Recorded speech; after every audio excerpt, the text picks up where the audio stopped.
Olá, seja bem-vindo ao Desperta Brasil. Se você gosta de assuntos como esse, não se esqueça de se inscrever no canal.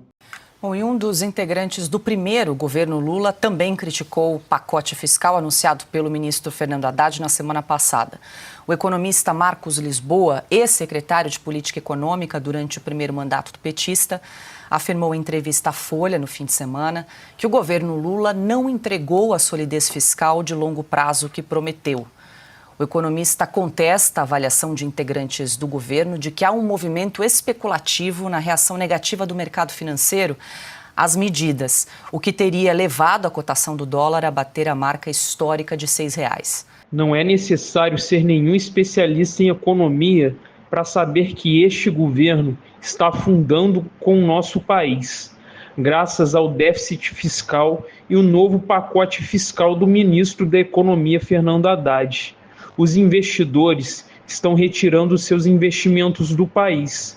Ninguém é maluco em deixar seu dinheiro em um país que não se preocupa nem um pouco com a economia. A única preocupação dos nossos políticos é queimar dinheiro público e aumentar cada vez mais as dívidas.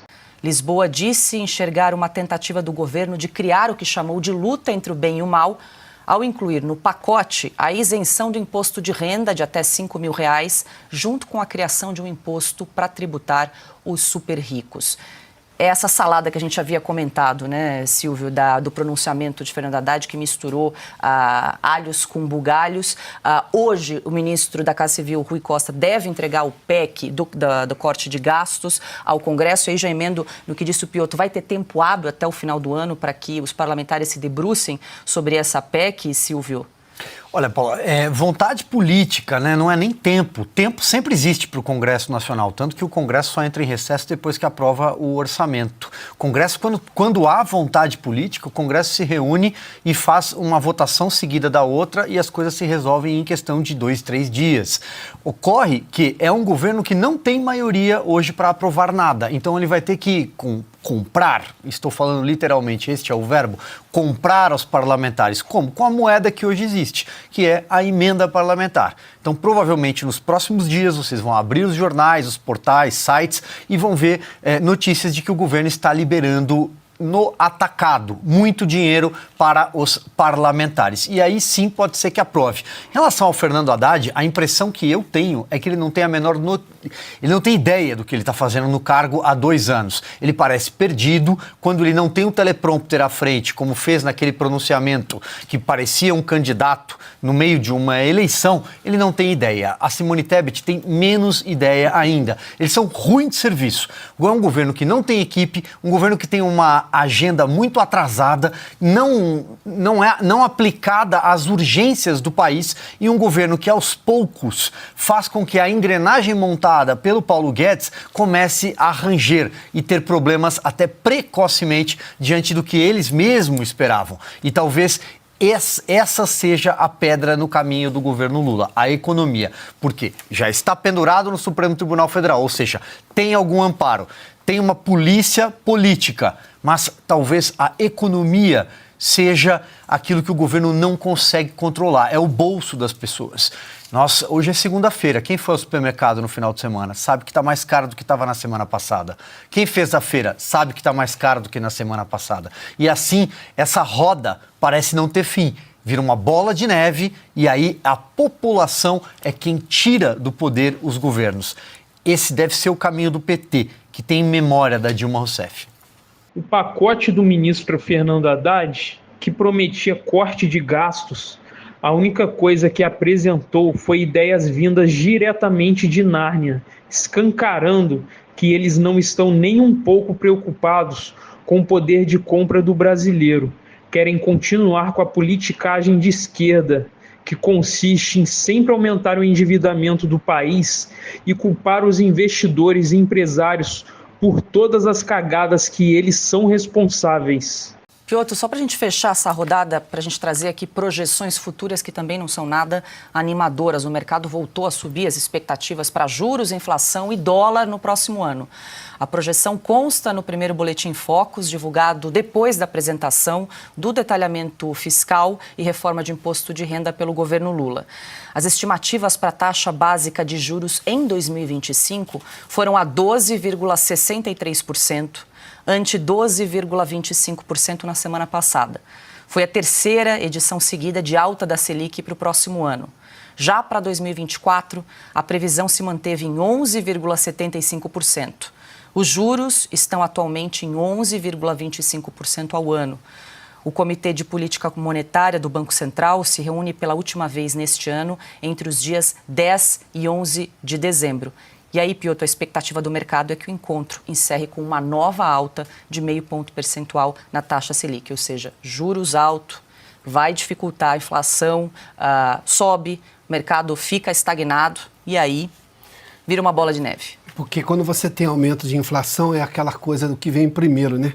Você tem aumento de inflação, então, obviamente, a economia cresce porque é a soma de todas as riquezas. Você está cobrando mais, vende, e você vai, em algum momento, você tem também esse aumento do PIB. Mas o problema é que quando você tem aumento de PIB e crescimento da economia com inflação alta, quer dizer que você não preparou o país para ofertar produto que absorveria, obviamente, essa maior demanda, maior crescimento da economia, as pessoas querendo comprar mais, sem mexer na inflação. E aí a gente entra numa bola de neve porque o governo não tem a menor capacidade hoje de pagar suas contas porque ele está gastando mais do que arrecada. Ele vai lá, tira dinheiro do que se chama da poupança social, né? O que tem dinheiro no mercado para financiar a dívida dele. Esse juros fica mais alto, não só a Selic, o juro que você paga real do investimento, tanto para o investidor, do empresário que está querendo abrir uma empresa e tudo mais, como você que comprar um carro, financiar uma casa, comprar uma geladeira, tanto faz. Esse juro está mais alto porque ele fica menos dinheiro, fica mais alto o juro porque o governo está pegando tudo. Eu vou voltar só no ponto anterior, Paula, e rapidamente, quando o Marcos Lisboa foi da equipe do Palocci, quando ele diz o seguinte, o governo fica acusando de ter muita mexida com os números, você está apostando numa situação ruim. Vamos lá, a especulação veio antes do anúncio da medida, porque tinha vazado informação de que seria ruim o pacote. Quando o pacote veio de fato, ele era pior ainda, não tem mais efeito de especulação, agora é reação aos fatos de que o pacote é muito ruim e o governo não teve capacidade política de apresentar um plano melhor. Reclamar de especulação, o dólar reage ao que é uma realidade hoje. Não tem mais especulação, acabou isso. É só a reação objetiva aos fatos. E quando a gente vê um empresário falar nesse bom francês, é importante colocar. Ele está sendo sincero e geladeira vazia é povo na rua. Se não tem comida em casa, as pessoas vão para a rua. Farmácia, cara, caríssima. Todo mundo sabe que está caro. Então, o governo não tem plano nenhum para a economia. Esse é o ponto que é uma espécie de calcanhar deste governo. Eu vou repetir o que eu falei agora há pouco. Eles podem estar pendurados no Supremo Tribunal Federal, entendendo que estão blindados politicamente pelo Supremo Tribunal Federal. Eles podem ter uma polícia que eles colocam a bel prazer para bater a porta da casa dos seus opositores. Mas a hora que a geladeira ficar vazia, a hora que você tiver que pensar duas vezes do tipo de comida que você vai colocar na mesa do seu filho, eles vão entender o que é o povo na rua. E é por isso que o Congresso é muito importante, porque o parlamentar representa o povo. Aqui, Ana, muita gente se manifestando no nosso chat. O Camilo dizendo, na Bahia, R$40 o quilo do café.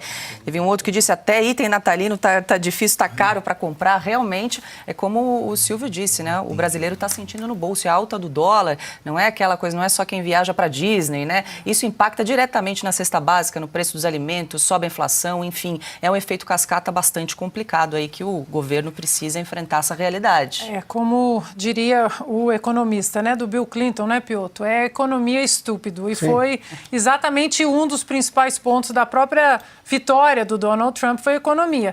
Agora, só trazendo novamente a frase do Rubens Ometo, a vida real chegou, eu queria voltar em 2022. Porque na eleição de 2022, na campanha presidencial, o Lula não tinha plano de governo nenhum. Ele sequer tinha um nome para o Ministério da Economia, o antigo Ministério da Fazenda, enquanto o presidente Bolsonaro tinha toda uma lista de possíveis indicados ao STF, de todas as pastas ministeriais, o jogo limpo para o brasileiro. E o Lula venceu, né, a eleição de 2022 sem o Brasil sequer imaginar quem seria o ministro da Economia. Então, a minha pergunta é, por que alguns economistas e empresários em 2022, eles sabiam que chegaríamos onde nós estamos, mas outros não? Porque esses outros, como Armínio Fraga, por exemplo, eles preferiram o nojinho estético ao presidente Bolsonaro, porque nós tínhamos Paulo Guedes. Todos eles sabiam quem era e quem é Paulo Guedes.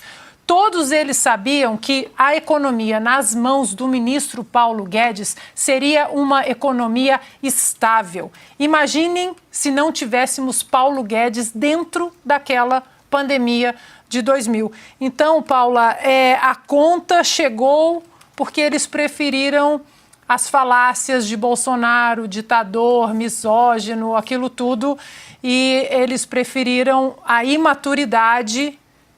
E não é que a vida real chegou. A conta chegou, porque a vida real já era mostrada em 2022. E você, acha que esse pacote sedativo de esquerdista fará o dólar chegar a quanto? Deixe sua opinião e até o nosso próximo vídeo.